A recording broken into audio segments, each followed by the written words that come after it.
Assalamu alaikum, brothers and sisters. Welcome. It's David Hodge. All right, brothers and sisters. As you know, we're headed into the time of intense darkness, the time of unprecedented trouble, a time like no other. And never will there be. All right, brothers and sisters, keep it brief. We know the outcome of this war. We know that Iran is going to be victorious.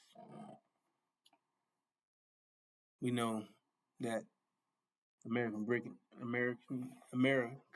Britain, excuse me, brothers and sisters, will be kicked out. The House of Saud will be defeated, and then false Israel will eventually be destroyed. And this event is going to change life as you know it forever, brothers and sisters. So please stay tuned to what we are talking about, because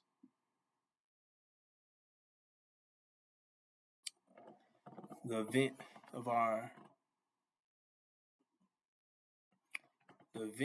that happens is the event that will take place is the attack of all blacks. Once this happens, and that's the point of warning you, telling you about all these things, brothers and sisters, because they plan on attacking us, all blacks. And it says, flee. When you see Jerusalem surrounded by armies, once American Britain get kicked out, it says flee, because the destruction of false Israel is near, which means they can't allow false Israel to be destroyed,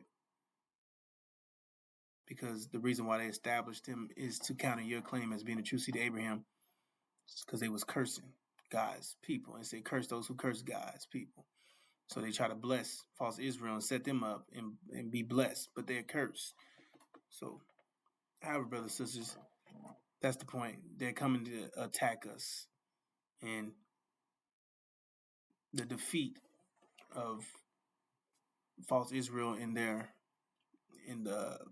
other parties, America, Britain, and the House side, is guaranteed, brothers and sisters. So this attack is guaranteed, and they have it set up. They're ready to attack us, brothers and sisters.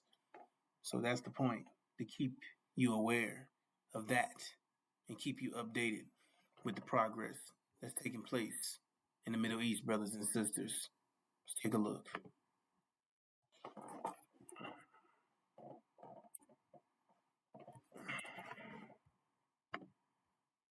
Okay.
Here is Caroline Leavitt yesterday at the podium at the press conference at the White House.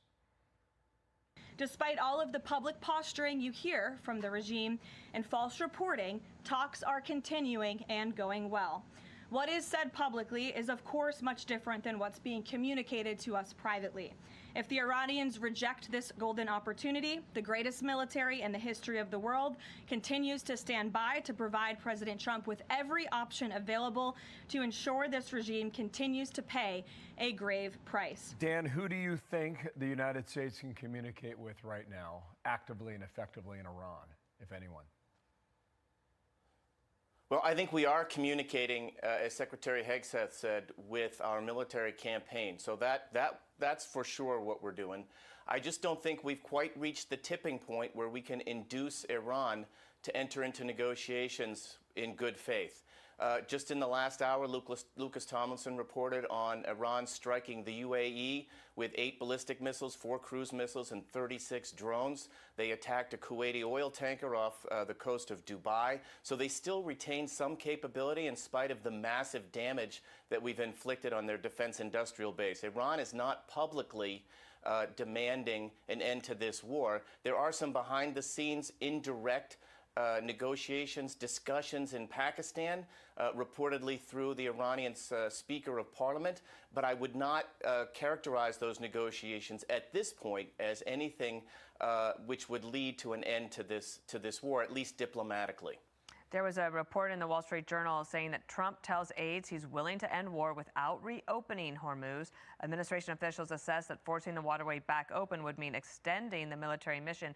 In addition, the president posting today, and Pete Hegseth talking about it during his briefing, that the president is telling other countries, like, we don't need this open as much as you do, so you should step in and help us. What are the chances of that?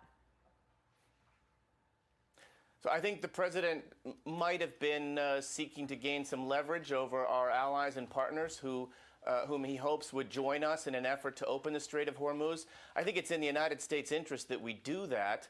We don't want Iran to have a stranglehold on the global price of oil and gas. That would certainly impact the global economy and our economy as well. By extension, Iran would also be extorting the rest of the world and collecting tariff money that they could use to reconstitute their weapons of mass destruction. So I don't think that's how we see this war ending.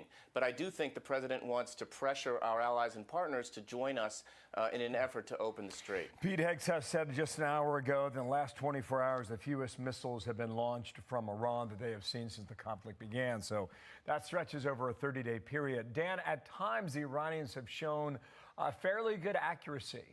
What do you make of the Russian assistance that's been given on behalf of Moscow? And what can you say about North Korean ballistic missile technology aiding Iran as well right now? Well, Iran's missile technology for sure came from North Korea. And Russian tactical intelligence has been really valuable to the Iranians. The Russians, remember, provided tactical assistance to the Taliban as well, so they could kill U.S. soldiers in Afghanistan. The Russians are able to give Iran satellite overhead reconnaissance and tactical intelligence. That's what the Russians do. It's their currency. They have a very close relationship with Iran. Remember that Iran built factories to produce drones in Russia. Now Russia's returning the favor by sending those drones to Iran. It's in Russia's interest that this war carry on as long as possible and that they degrade the U.S. Reputation in the region and beyond, as well as our military capability and our ability to project force. I think that's what we're seeing here from Russia and Iran. It's this what we see in the outgrowth of the war in Ukraine, where we've got this axis of dictatorships, Russia, Iran, North Korea, and China on one side, and the West and Ukraine on the other side. Can I ask one last question then about the Houthis? Because they had been relatively quiet until this past weekend when they decided to join the fight. What can happen there? Because that's another strait. Right. The Bab el-Mandeb Strait, which controls the Red Sea and links to the Suez Canal, that could likewise have a significant impact on trade from the Middle East. And so that's also something that we need to be prepared for. I'm sure that that Secretary Hegseth and his team have a contingency plan to deal with that, along with our allies and partners. But you're right to highlight that. There's more potentially that Iran could do. And remember that Lebanese Hezbollah has also been taking the fight to Israel. Dan, thank you. To be continued. Pete Hegseth was asked how much longer. He said 2 weeks, 4 weeks, 8 weeks, as pretty much as long as it takes. Dan, thanks. More to come on this, okay? Thank you. Be sure to like and subscribe for all the Fox News latest on YouTube and catch full shows.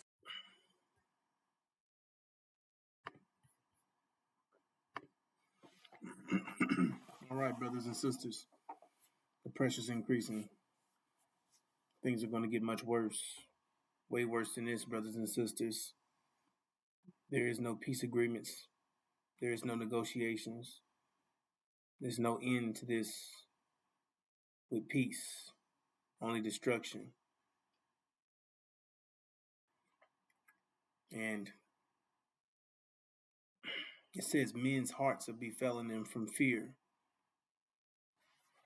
of the expectation of what's going to, men's hearts failing them from fear and the expectation of those things which are coming on earth, coming here to America, for the powers of the heavens will be shaken. Talking about them, the ones in power over there, America, Britain, false Israel, House of Saud, being defeated, and it being a power switch with Iran taking over the Middle East with the help of the God in Syria.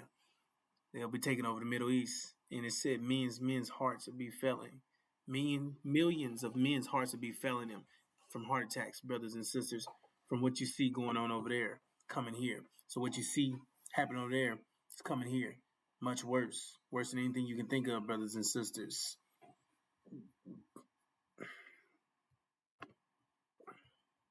Welcome to the News Hour. The war with Iran has entered its second month, and President Trump says the onus is on Tehran to quickly agree to end the war or face the widespread destruction of its energy resources, including its power plants and its oil hubs. But Iran remains publicly defiant, calling U.S. demands unrealistic and continuing its attacks on Israel and the region.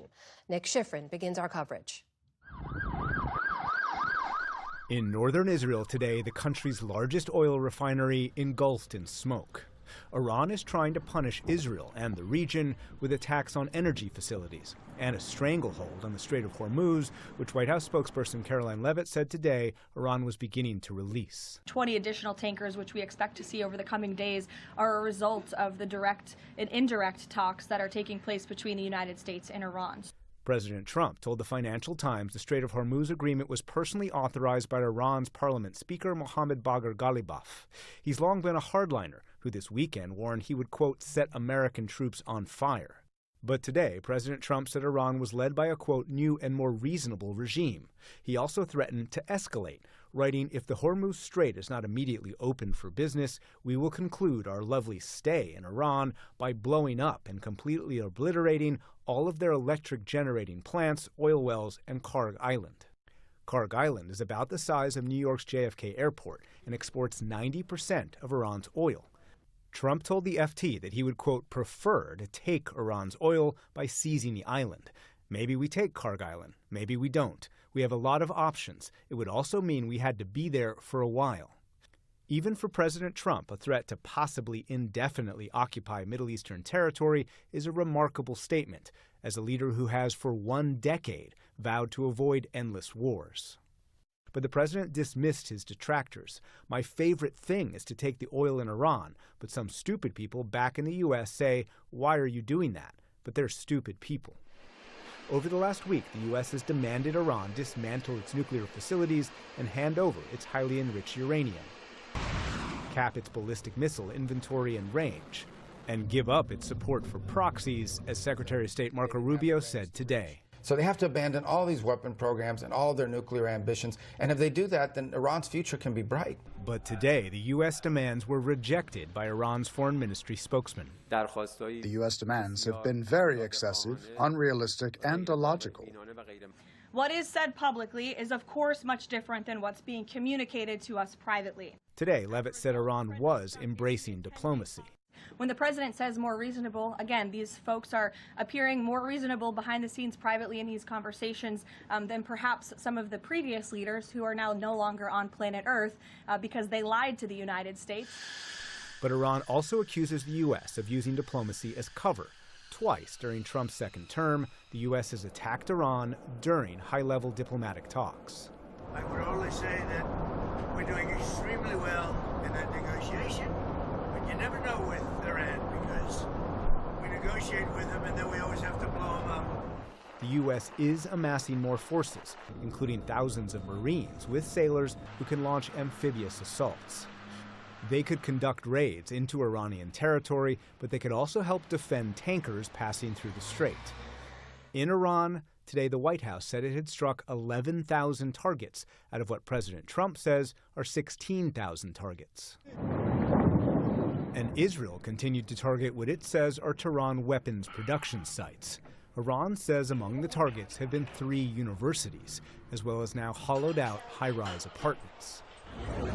At least one strike hit a busy street in downtown Tehran, and the city has faced power cuts.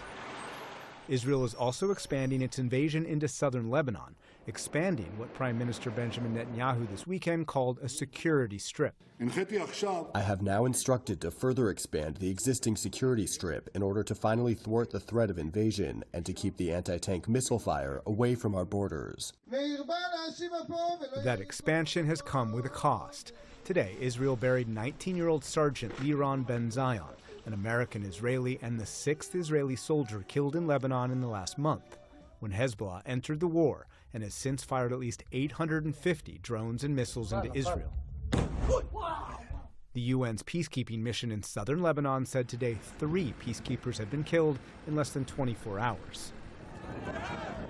And in southern Lebanon this weekend, an Israeli strike killed 3 journalists and multiple paramedics. Support journalism you trust. Support PBS News. Donate now, or even better, start a monthly contribution.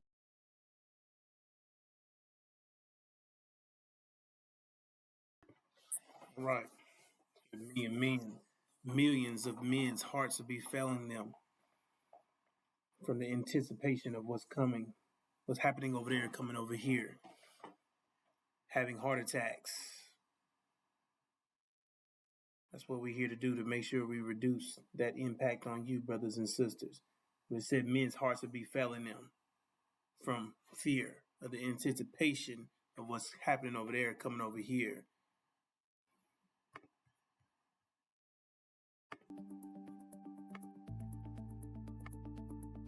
The skies over Tel Aviv lit up once again overnight as flashes from interceptions, warning sirens and repeated impacts turned another night into a tense and chaotic ordeal.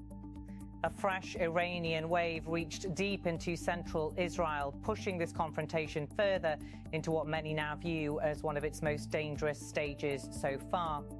Across Tel Aviv and nearby districts, families rushed toward shelters as air defense systems sprang into action overhead. The sound of interceptions rolled across the city, but despite the defenses being fully engaged, several impacts were still reported. By daylight, parts of Tel Aviv and surrounding areas were dealing with fire damage, shattered structures, and a growing fear that another wave could follow at any moment. What happened overnight is no longer being viewed as a one-off incident. It is increasingly seen as part of a broader pattern that has emerged in recent days, with repeated Iranian missile salvos reaching major Israeli population centers and putting even Israel's layered air defense systems under serious pressure. Throughout the night, emergency crews moved rapidly from one impact site to another. Firefighters, rescue teams, police and medical workers responded under intense pressure across multiple neighborhoods. In some locations, flames rose from damaged vehicles and building entrances. In others, streets were covered in broken glass, building facades were ripped open, and smoke drifted through residential blocks.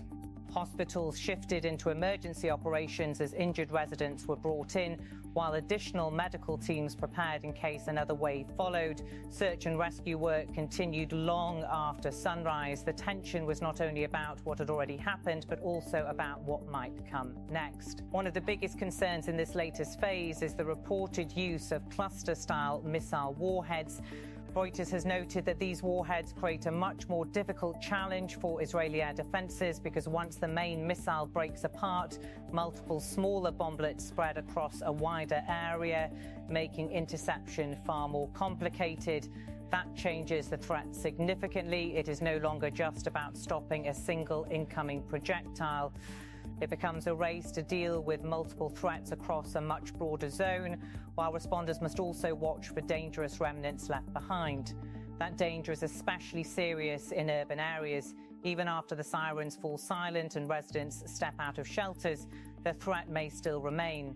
Roads, rooftops, parking lots and open spaces can contain suspicious fragments or unexploded remnants. In that sense, the aftermath can become almost as tense as the strike itself. Gaza is at a tipping point. Families emerge not knowing whether their street is safe, whether nearby debris is harmless, or whether another alert is only moments away. For civilians, the experience has become deeply unsettling. First comes the warning siren and the scramble to protected rooms, then comes the waiting. Parents try to calm children as walls shake and the sounds of interceptions blend with distant impacts. Phones fill with messages from relatives checking in. People listen closely, trying to judge from the noise alone whether the danger is getting closer or moving away. Even in a country long accustomed to regular alerts, many residents say these recent nights feel different. Longer, louder, more intense, more sustained. That psychological strain is now becoming a major part of the story. Repeated disruptions, broken sleep, and the constant expectation of another siren are putting visible pressure on everyday life. The damage is not only physical, it is also about the growing sense that the normal rhythm of an ordinary city is being replaced by a relentless cycle of shelter, uncertainty, and recovery. Israeli officials say air defense systems remain active and continue to intercept many incoming threats. But the scale and coordination of these waves are clearly testing those defenses. Analysts say the combination of ballistic missiles, drones, and mixed payloads appears designed to stretch coverage, create confusion, and increase the likelihood that at least some projectiles will make it through. That appears to be exactly what has happened in several recent waves. Images from Tel Aviv and central Israel show that while many incoming threats are intercepted, some still reach the ground. The result is visible destruction, temporary shutdowns, and a response network forced to remain on maximum alert around the clock. So this is no longer only a story about air defense, it is also a story about saturation, about endurance, about how long each side can sustain pressure and how much strain civilian systems can continue to absorb. The wider regional picture makes the moment even more serious. Reporting from Reuters and AP shows that the confrontation, which escalated sharply at the end of February, has already moved far beyond isolated exchanges. It has become a direct confrontation marked by repeated missile and drone waves, wider regional involvement, and rising fears that additional fronts could open. That matters because every new launch, every new retaliation, and every new warning increases the risk of a miscalculation with much broader consequences. What for years was described as a shadow conflict has now become an open and highly dangerous confrontation, and the consequences are no longer limited to remote sites or border areas. They are now reaching major cities, civilian neighborhoods, and key economic centers. On the ground in Tel Aviv, the response has been intense and highly coordinated. Fire crews worked through the night to contain blazes and secure damaged areas. Engineers began assessing structural damage to residential and commercial buildings. Police and civil defence units sealed off impact zones and restricted movement. Specialised disposal teams were deployed wherever suspicious fragments or submunitions were reported. Public guidance was clear: stay close to shelters, avoid debris, and report any unusual object immediately. In a dense urban area, even a single unexploded remnant can turn a recovery zone into a serious hazard. That is why the aftermath is never simply cleanup. It becomes part rescue mission, part engineering assessment, and part controlled security operation. Tel Aviv is not only a population centre, it is one of Israel's most important financial, commercial and technology hubs. Even limited disruptions there can quickly create wider effects. Office buildings may require inspections before reopening. Roads can remain closed. Retail activity slows. Transport routes are disrupted. Workers stay home during repeated alerts. Markets react not just to physical damage, but also to uncertainty. That uncertainty is often difficult to fully measure in the immediate hours after an impact, but it usually deepens as the full scale of the disruption becomes clearer. Repair teams may restore some services quickly. Windows can be replaced. Roads can reopen. But the emotional and economic effects often last far longer than the visible smoke. Volunteers delivering water, food, blankets, chargers and essential supplies to people forced from damaged homes or waiting for clearance to return. In moments like these, those scenes matter. They become some of the clearest signs that daily life is still holding together even under pressure. That resilience is now part of the response itself.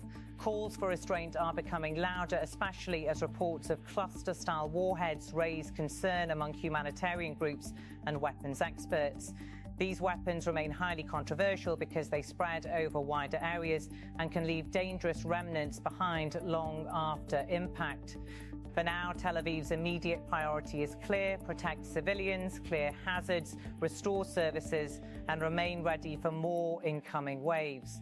Residents are being urged to follow official guidance, stay away from debris or suspicious objects, and remain prepared while emergency teams move from immediate response into stabilization. The broader takeaway is becoming impossible to ignore. This is no longer a limited exchange. It is reaching major cities, testing defenses, disrupting daily life, and leaving behind lasting psychological and physical damage. For Tel Aviv, another night of uncertainty has now become part of a difficult and dangerous new reality.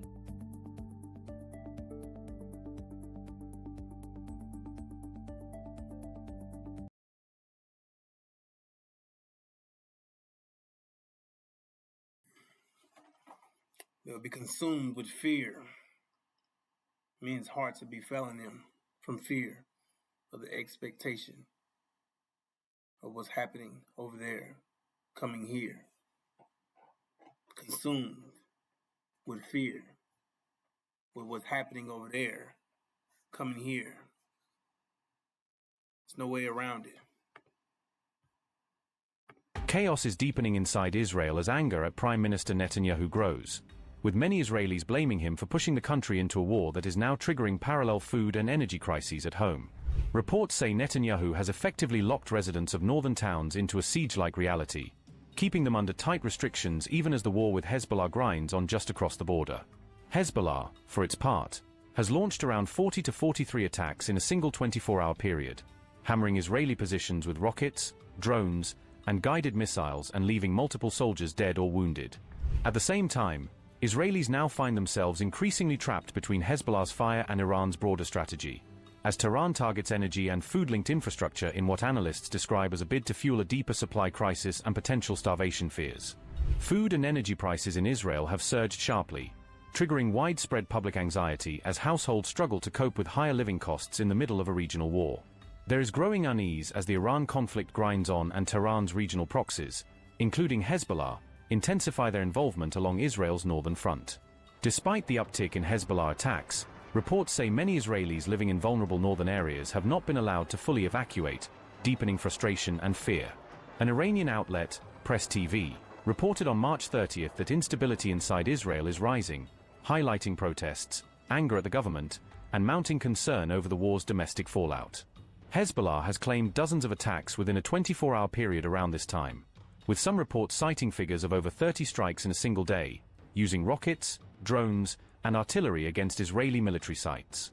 Israel, for its part, has confirmed that several soldiers have been killed and others wounded in recent Hezbollah operations, underscoring the escalating costs on the northern front. All of this has fed a sense of instability, unease, and rising anger toward the Israeli government, as many citizens worry that the combination of infrastructure attacks and rising prices could tip the country toward a deeper food crisis. I have a 134 IQ. I make less money than friends who barely passed high school.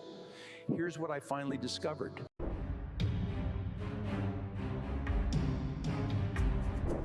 Iranian missiles have caused fresh havoc at a key Israeli industrial site as the war grinds into its fifth week, underscoring how critical infrastructure is increasingly in the crosshairs. Israeli pesticides maker Adama said debris from an Iranian missile strike had damaged crucial infrastructure at its Makdashim plant in southern Israel. The company reported that a warehouse holding finished products, along with production equipment and essential systems, had been hit in the incident. The damage at the pesticide facility was detailed in a March 30th report, which highlighted the growing impact of missile and shrapnel strikes on Israel's industrial base. Adama, which produces crop protection materials and is part of the Chinese-owned Syngenta Group, said no injuries were reported, though the full extent of the damage is still being assessed. The company, in a statement to the Tel Aviv Stock Exchange, said, quote, efforts are underway to resume normal operations in a gradual and safe manner as soon as possible. The company is assessing the impact on its operations and financial results, as well as the expected timeline for restoring the affected facilities to full operation, unquote. Iranian missile strikes on an Israeli pesticides factory came soon after Tehran hit the key port city of Haifa, signaling a broader campaign against critical economic infrastructure. Haifa's port is central to Israel's food security and, according to prior reporting, handled roughly 75% of the country's food imports in 2023, making any disruption there especially alarming. The city was targeted by Iran in what it described as its 33rd wave of missile and drone attacks on March 10th, underscoring how frequently this strategic hub has come under fire as the war has escalated.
All right, brothers and sisters.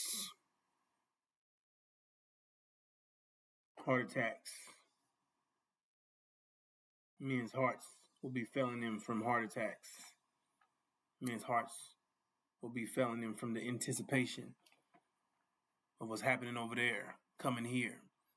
What's happening over there, coming here. Heart attacks. People be suffering from heart attacks, from fear, being consumed by fear. Now Trump says we're talking to the third level. We don't know whether those people want the nuclear, they want to finish it up, and they want to drop it on Israel or somebody else. But a lot of smart people I've been reading, Professor, have been saying one of the reasons we're in this impossible situation right now is because if we don't get the uranium, let's say Trump just says, you know what, we reopened the Strait of Hormuz, we cut a deal with the third in line, and we're out. That the fear is Israel's actually in more danger now because now the fatwa has been lifted. They still have the uranium. Now they're angry. Now their Ayatollah has been killed during Ramadan. A lot of top officials have been. Their sites have been bombed. Their military has been decimated. Now Israel's going to perceive itself as in even more danger. And Israel may be the first to launch a nuke on Iran. Now more reasonably fearing its own nuclear annihilation. So that the fear is that the United States cannot leave because Israel would feel more exposed than ever. And there may be a reason now we have to stay to prevent that. How do you like that? So let me just talk right about the Israeli TAC nuke thing, because that's coming up quite a bit, Megan, and then we can talk about some of the other pieces. So if Israel uses nuclear weapons, my job is not to look at this morally, it's to look at this strategically. If Israel were to use those tactical nuclear weapons in Iran, the radiation is going to blow back over the GCC. That's going to be over Saudi Arabia. That's going to be over Qatar. That's going to be over the UAE and probably quite a distance more. This will be Chernobyl times 100. This will be the actual radiation clouds that really are troublesome and kill. And this is why I think that it's highly unlikely that Israel is going to do this. Because if Israel were to do this, and again, my job is to actually think about these difficult scenarios, then Israel now is 7 million Jews surrounded by 500 million Muslims. And I understand Israel thinks that all 500 don't like them and hate them. This is what could turn hundreds of millions into willing to die to get rid of Israel. Right now, that's not the case. You've got, 20,000 Hamas fighters willing to die up against Israel, maybe another 20,000 Hezbollah. So this is, as bad as everybody says, no, this can get a lot worse for Israel. And if Israel were to use those nuclear weapons here, just think about the amount of damage that's going to do to Muslims. And Israel say, well, they all hate us anyway, right? No, not the way they will. And this is not in Israel's interest to even think about. And they're not going to use nuclear weapons to protect themselves in a ring around Tel Aviv. So this is just not I can't tell you what Netanyahu's going to do. What I can tell you is what the consequences would be. Did you hear about the new trend called soap nails? All the beauty media are talking about it. Ultra shiny, natural, and healthy. So what if Trump calls you up today and says, my poll numbers are going through the floor. My approval rating is now the lowest it's ever been. I've lost massive support, double-digit support from men, young people, Hispanics, all the people who put me into office, and I need to turn this around. I got to get out of Iran. It's going on too long. This other gambler next to me wants to stay at the table all night. How do I do it? How do I extricate us from this ASAP? I will say three things to President Trump right now. Number one, stop putting sucker deals on the table. You're not going to sucker them again. They've been suckered now for a long period of time. They're not taking the sucker bites. It's not going to happen. I would say number two, you have to put something on the table that they would find valuable for their security. They're not going to just give up 20% of the world's oil because you've bluffed them in some way. Number three, what would be meaningful at this point would be an enforceable military containment of Israel.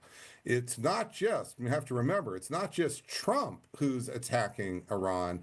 Israel may be doing the most to push the attacks on Iran. So unless you have a military containment of Israel, we're not nothing to talk about. That's why these talks are going nowhere. What would be an enforceable ban? This would be, and this will be the big problem politically, is he's probably going to have to cut off aid to Israel, military and economic, for, say, a year, the rest of his presidency, if Israel breaks the deal. If Israel breaks the deal, President Trump is going to have to enforce that. And Iran, if I were Iran and playing their hand, I would demand that go through a vote of Congress. I'm not going to just trust anybody here. I mean, just think about it. So this is the horns of the dilemma President Trump is in. I was giving different advice back on days 2, 3 afterwards. There was a little bit better. That's before Iran grabbed the Strait of Hormuz right out from under our nose. Then it was an easier deal. Here, the deal is much harder. And now you can see, Megyn, why President Trump is really on the horns of a dilemma. And the political problems here, he is now sitting right at the cusp of where Lyndon Johnson sat exactly at this point, almost April 1st, 1968. And his presidency, President Trump's presidency, will be irreversibly impacted by his decisions going forward. I would advise still going with the military containment of Israel option. That way he would have a chance to recover his presidency. If he goes forward with the ground operation, I believe his presidency will be lost in an unrecoverable way. Oh, Vietnam War, 8 years, sent 543,000 troops. That was the maximum troop level. 58,000 U.S. troops were killed. 153,000 were wounded.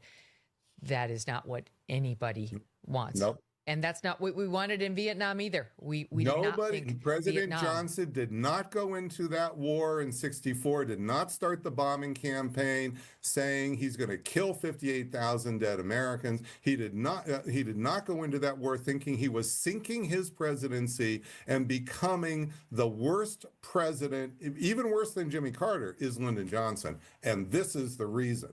This is what I would say to President Trump, and I really believe the best option here is military containment of Israel in an enforceable way.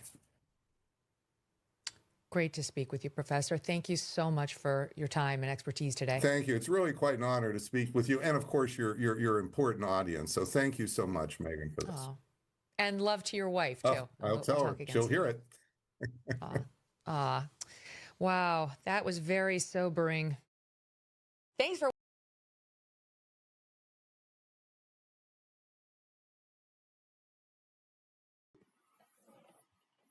Right, brothers and sisters. So as you can see, things are not looking good for false Israel. The gratifying, well-deserving destruction of false Israel is near, which will have a mind-blowing effect and will rock the entire planet, because the world is structured around the idea that false Israel is God's chosen people. They're the true seed that they are the true seed of Abraham, but they're not. They're Satan, which they'll be exposed for being Satan. Those who call themselves Jews, they're Satan. They're not. They're Satan. Those who have synagogues, synagogue of Satan, they're Satan. So it says Satan was masquerading as an angel of light. And that destruction is ever so close, brothers and sisters. And like I explained, during this time, American Britain to be kicked out. And they'll be going through an economic collapse, a total economic collapse, because once they lose that war, they have no access to oil. What does that mean here? Like I explained, they're going to be consumed with fear of what's happening over there coming over here, on top of that total economic collapse. No food, no water, no oil, no gas. Total economic collapse. Social unrest. People freezing to death in the dead of winter, not having any energy for heating. Bunch of chaos and no chance of America restoring or getting better or them recovering from the situation. So this is a time of unprecedented trouble. It says that this day will bring darkness, not light. In this day you will be like a man who runs from a lion only to meet a bear.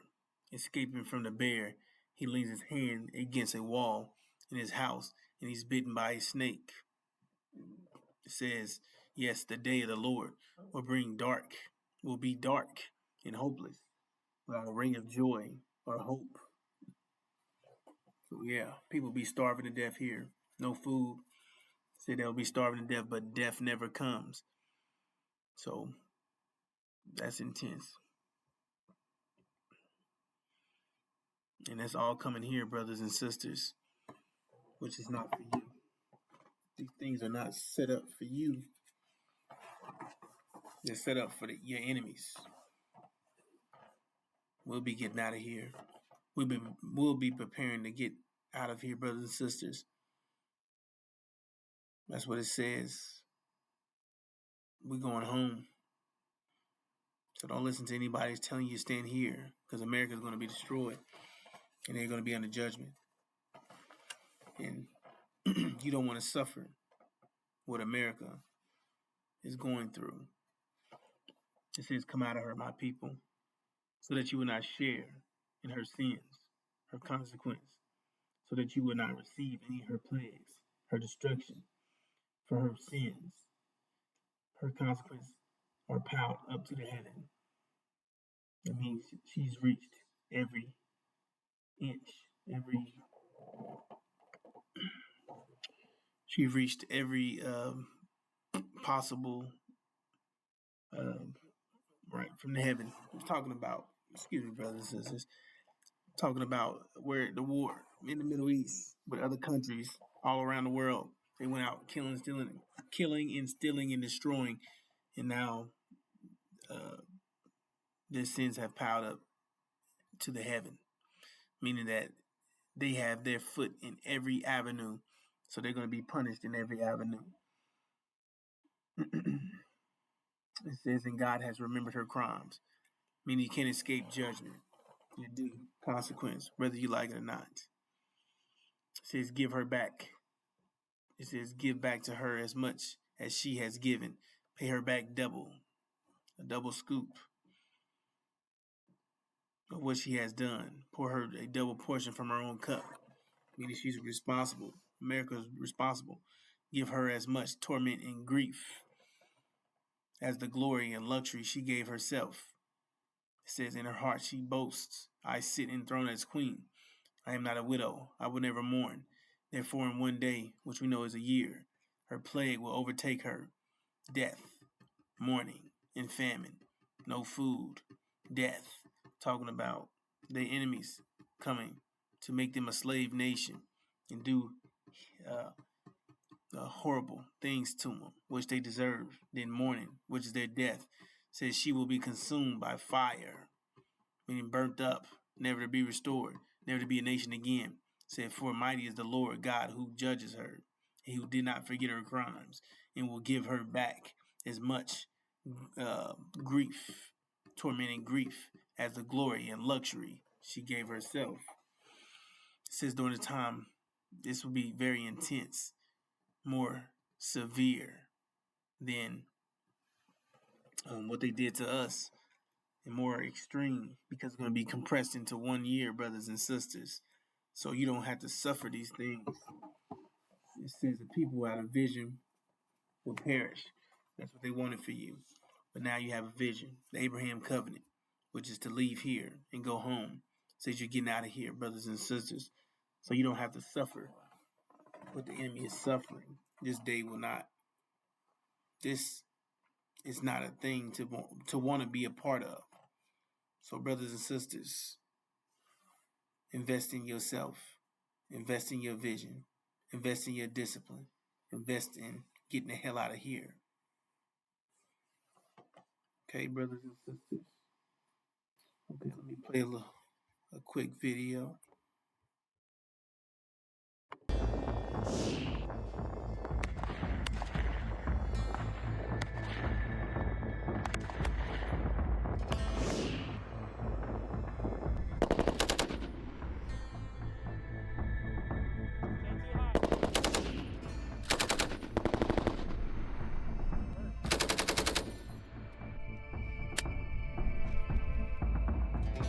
Iran has warned the United States against deployment of ground troops in the Middle East. Iran's parliament speaker, Mohammad Bagher Ghalibaf, has said that Tehran was closely monitoring all the U.S. military movement in the region, especially troops deployment. In an X post, Ghalibaf said, "What the generals have broke, the soldiers can't fix. Instead, they will fall victim to Netanyahu's delusions. Do not test our resolve to defend our land." The Donald Trump administration has offered a 15-point ceasefire plan to Iran through intermediaries from Pakistan.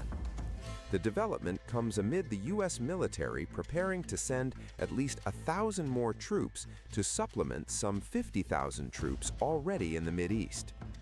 The Pentagon is also in the process of deploying 2 Marine units that will add about 5,000 Marines and thousands of sailors to the region, the Associated Press reported. If you didn't own gold in your retirement portfolio over the last 5 years, you missed one of the most explosive wealth surges. A 15-point plan has been transmitted to Iran from the United States seeking to potentially end the war that has just disrupted the Middle East. Now, the details of this plan remain in question, but officials have told the Associated Press that Pakistan, which has been one of the countries trying to get a diplomatic route to the end of the conflict, has transmitted it to Tehran. Pakistan, Egypt, and Turkey have been key in trying to negotiate a settlement to the war. Now, Iran is insisting that it's going to continue its attacks for right now, and we've seen drones and missiles target Saudi Arabia, Kuwait, and Bahrain this morning already. And it remains unclear if this is just another pressure tactic by the Trump administration, as already it has called up the 82nd Airborne. That division would be key in launching attacks on airfields or potentially islands in the Persian Gulf. Already, there's been discussions about the United States potentially seizing Karg Island, which is Iran's main oil terminal in the Persian Gulf, or taking islands nearer to the Strait of Hormuz, the narrow mouth of the Persian Gulf, through which about 20% of all natural gas and oil once transited before the war. Iran is still continuing to maintain its chokehold on that route, though some ships have gone through, apparently with Tehran's blessings. So it remains unclear whether this 15-point plan is going to be enough to try to get to the negotiating table, but these new troop movements, as well as the soon-to-be arrival of more U.S. Marines to the region, again puts up the pressure on Iran as its attacks show no signs of stopping. Iran, in a warning to Gulf nations, is directly questioning the very foundation of U.S. military presence.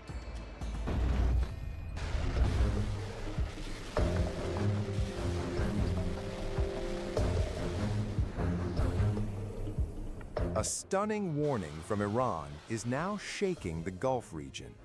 Tehran is directly questioning the very foundation of U.S. military presence. What good have U.S. bases brought you? And if Israel attacks, will America fire even a single bullet to defend you? This is the blunt message delivered to Gulf nations, a reality check that is sending shockwaves across the region. Iran's Khatam al-Anbiya headquarters has issued a powerful call, urging Arab and Islamic nations to rethink their security alliances. Tehran says the era of relying on the United States is over, and a new regional security order must emerge without U.S. or Israel. Iran is positioning itself as the frontline defender of the Islamic world, claiming that the current conflict marks a historic turning point. In the name of Allah, the most gracious, the most merciful, to all our Muslim brothers throughout the Arab world, This year, the Islamic world observed an Eid al-Fitr that was quite different from what it had known in previous years. As I am brought to witness a new criminal aggression launched by the Israelis and Americans against Iran, a vital pillar in the Islamic world. That country has always been at the forefront defending the Islamic nation against unjust aggression, especially what the oppressed Palestinian people are subjected to. He proved the sincerity of his allegiance to this doctrine by offering the most noble and precious of blood, particularly in 2 direct head-on confrontations. However, the time has come today for us as Muslims to revert to the divine words of Almighty Allah in the Noble Quran. So do not take from among them allies until they emigrate for the cause of Allah. But if they turn away, then seize them and kill them wherever you find them, and do not take from among them any protector or helper. So Allah, the Blessed and Exalted, has explicitly forbidden Muslims from entrusting their affairs to disbelievers, and He commanded us not to place our hopes on the enemies of Allah and His Messenger concerning this matter. As a deeply rooted Islamic civilization and a unified, cohesive world founded on Islam and guided by the Quran, it is essential for us to stand firmly on our own feet with a decisive and definitive stance to ensure our future and the well-being of our coming generations. Hello, Muslim brothers, we absolutely do not need to ensure the security of our region, a state that is thousands of kilometers away from us. We do not need a state that by its own statement views Islamic countries as merely a milking cow. Nor do we need a state that makes Israel's security and interests its first and last concern, then sacrifices all other nations for that. And we do not need a state that views Muslims as utterly worthless beings, a state that sees in them nothing more than the vast wealth, the oil and the gas hidden beneath their lands. What good then has America and its military bases truly brought you in this region? And if, God forbid, you were to face aggression today from the army of the Zionist entity, would the Americans fire even a single bullet in your defense? We, all of us Muslims, still very clearly remember how the alliances of Syria and the Hashd on the one hand, that the absence of a strategically brilliant supporting power, and on the other hand, a lack of independent armament capabilities was a significant cause for the Arab defeat against the occupying entity in the 1967 and 1973 wars.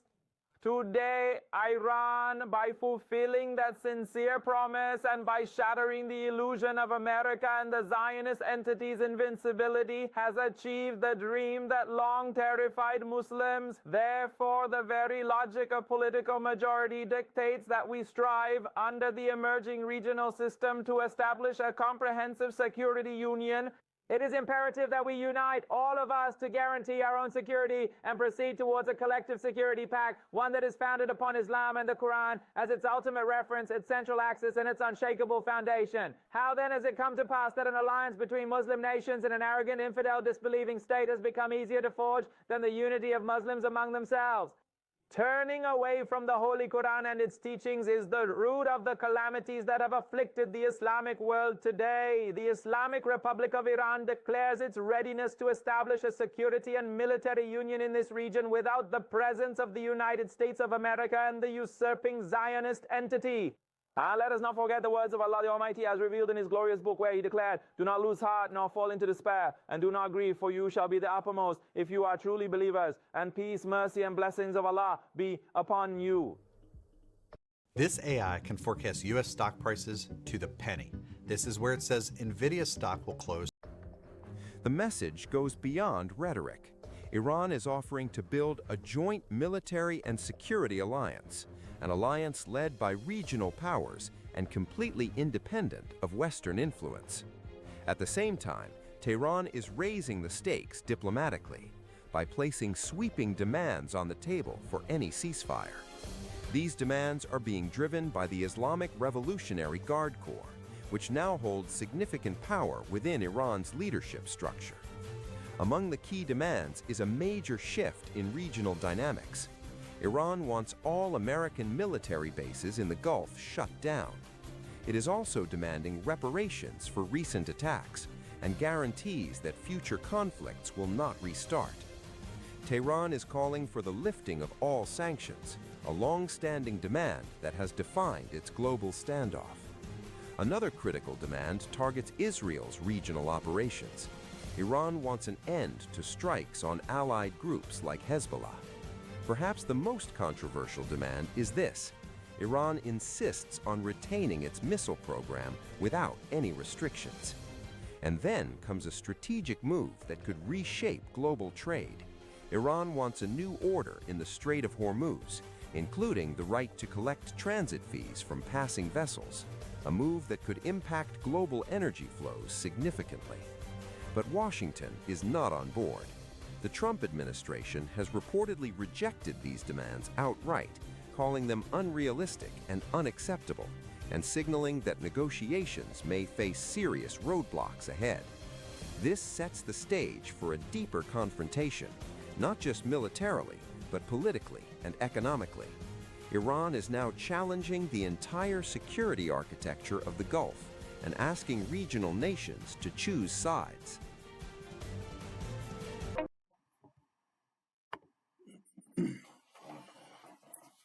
All right, brothers and sisters. Stay tuned. We'll be back with more. Assalamu alaikum.